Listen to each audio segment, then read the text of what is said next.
I bought my dream house with my inheritance. But then my mother-in-law announced she had cancer and needed to move in. My husband said, "You're so selfish for hesitating." At the family dinner, I stood up and said, "I spoke to your doctor today." Her face turned pale. "Sarah, we need to talk," my husband Michael said. His voice sounded sad, but I knew he was pretending.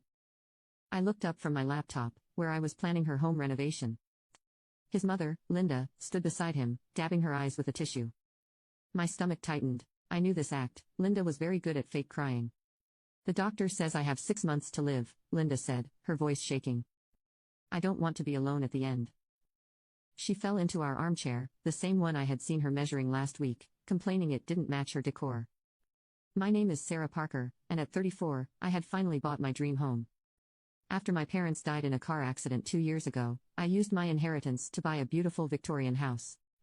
It needed work, but it was mine." Linda never liked that. "Mom needs to move in with us," Michael said firmly. "We can turn your art studio into her bedroom." My chest tightened. The art studio was special to me, it was my dream to paint there. The sunlight coming through the windows was perfect. "I know this is unexpected," Linda sniffled, "but family sticks together in hard times."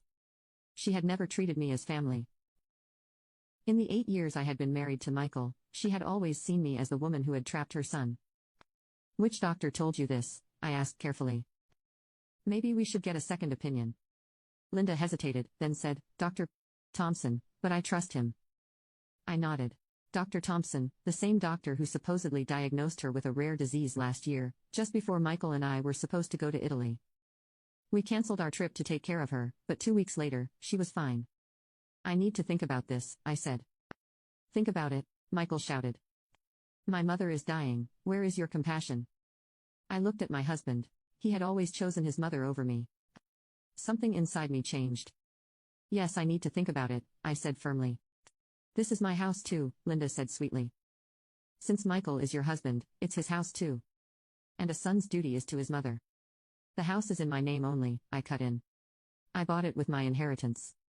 Linda's smile faded. "But that's not the point," she insisted. "This is a big decision, and I won't rush into it." I walked outside to the garden, my favorite place. Sitting on a bench, I pulled up my phone and called Dr. Thompson's office.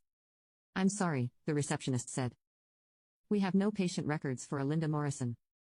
I thanked her and hung up. My suspicions were right. I called my sister, Emma, a nurse. "Can you check something for me?" I asked. 2 days later, I had my answer. Linda had not been to any oncologist. She had no cancer, no diagnosis. She was lying. For a week, I watched as Linda and Michael planned her move. She brought boxes over, talked about painting the walls.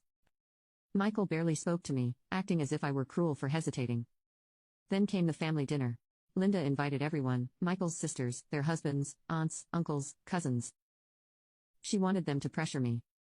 She stood up, pretending to be emotional. She announced her diagnosis, and said how I had graciously agreed to let her move in. Everyone praised Michael for being such a good son. Then I stood up, my hands were steady as I lifted my glass. "I have something to say." Linda smiled, expecting me to agree. Instead, I pulled up a folder and met her eyes.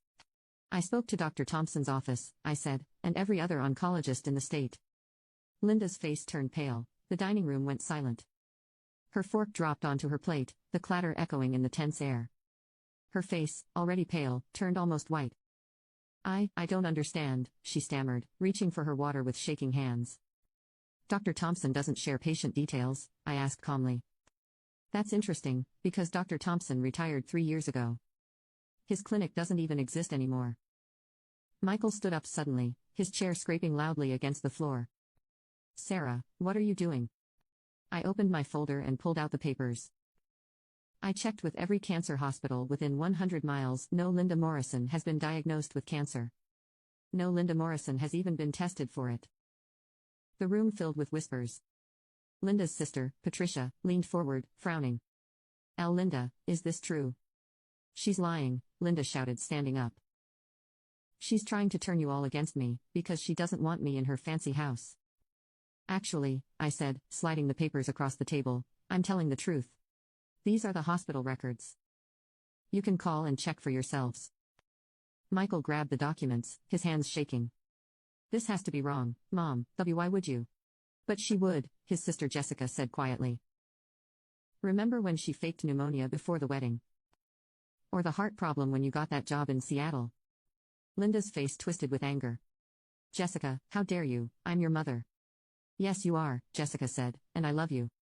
But this has to stop. The lies, the tricks, the drama, it's not okay. Michael sat down, staring at the papers in his hands. Slowly, the truth sank in. The house, he whispered. You wanted the house. Linda lost control.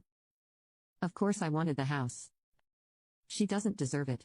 She used her inheritance to buy that beautiful home while I'm stuck in my tiny ranch house. It's not fair. Not fair, I repeated, keeping my voice level. Like it wasn't fair when you tried to convince Michael to challenge my inheritance. Or when you told everyone at church I was flaunting my parents' deaths by buying the house. The shocked guests around the table told me Linda hadn't shared those particular details with the family. Michael's head snapped up, his eyes wide. You did what? She needed to be put in her place, Linda hissed. Always acting so perfect, so independent. A real wife would have given that money to her husband. Like you gave your inheritance to Dad? Patricia asked, her voice sharp. Oh wait, you didn't get one. Is that what this is really about, Linda? Now you can watch the second part by pressing share and more.